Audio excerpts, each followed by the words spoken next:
Hello, my name is Vanesa Andrade and I am going to talk about the language of silbo. There are about 6,500 spoken languages in the world, but there are also non-spoken languages. For example, sign language that uses hand motions and silbo that uses whistling for communicating. Even though Africans were who first introduced this form of communication to the island, whistling was adapted to fit the new language of Spanish.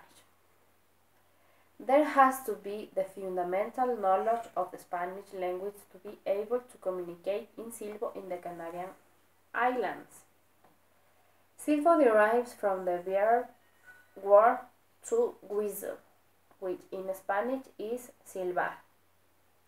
The environmental constraints of the islands made this language more suitable for people to communicate. It is useful to communicate over great distance, for instance, from one hill to the next. Today it is still used for telling news and as symbol people for funerals, weddings and baptisms. Silbo is used to communicate that which is public and can be heard by everyone.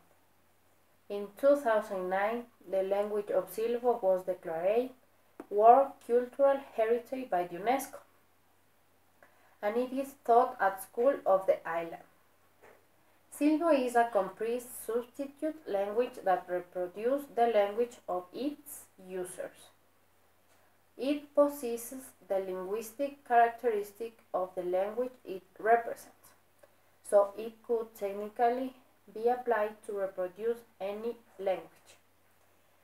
It is made of 2 vowels and 4 consonants that undergo a reduction process to express what needs to be communicated.